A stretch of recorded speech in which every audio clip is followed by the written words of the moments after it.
মে come in sir. হ্যাঁ আসো, তুমি কি ইন্টারভিউ দিতে আসছো? জি জি, আমি ইন্টারভিউ দিতে আসছি। তোমার ফার্স্ট কোশ্চেন বলো তো, এশিয়ার মধ্যে শ্রেষ্ঠ কবি কে? রবীন্দ্রনাথ ঠাকুর। বাহ, খুব সুন্দর খুব সুন্দর। তোমার সেকেন্ড কোশ্চেন, বাংলাদেশে একজন দেশপ্রেমিকের নাম বলো। আছে তো অনেকজন, এই যেমন শেখ মুজিবুর রহমান। বাহ, জিনিয়াস জিনিয়াস। তোমার থার্ড নাম্বার কোশ্চেন, বলো তো বাংলাদেশ কবে স্বাধীন হয়েছে? হওয়ার কথা তো ছিল 1948 সালে, কিন্তু 1971 সালে 16 ডিসেম্বরে স্বাধীন হয়েছে। খুব সুন্দর খুব সুন্দর। তোমার লাস্ট কোশ্চেন, বলো তো আকাশে কয়টি তারা আছে? এটা তো এখনো জানা যায়নি, এটা নিয়ে বিজ্ঞানীরা গবেষণা করতেছে। ও গুড গুড গুড, তুমি এবার আসতে পারো। Okay sir. কি ও ভাই, ইন্টারভিউ দিয়ে আসছেন? হ্যাঁ ভাই, ইন্টারভিউ দিয়ে আসছি। কি কি কোশ্চেন আইলো? কোশ্চেন তো মনে নাই, কিন্তু উত্তর মনে আছে। আচ্ছা, উত্তরই কোন? রবীন্দ্রনাথ ঠাকুর, শেখ মুজিবুর রহমান। মাত্র এই দুইটে? না, আরো দুইটা আছে। আচ্ছা কোন? 1948 সালে হওয়ার কথা ছিল, কিন্তু 1971 সালে 16 ডিসেম্বর হয়েছে। এখনো জানা যায়নি, এটা নিয়ে বিজ্ঞানীরা গবেষণা করতেছে। থ্যাংক ইউ ভাই, থ্যাংক ইউ।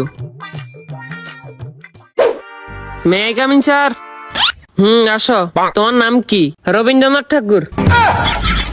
তো তোমার বাপের নাম কি? শেখ মুজিবুর রহমান। তোমার জন্ম কবে হয়েছে? হওয়ার কথা তো ছিল 1948 সালে, কিন্তু 1971 সালে 16 ডিসেম্বর হয়েছে। এই বেটা, তুই পাগল হয়েছিস নি? এটা এখনো জানা জানি, এটা নিয়ে বিজ্ঞানীরা গবেষণা করতেছে। no, no, no, no.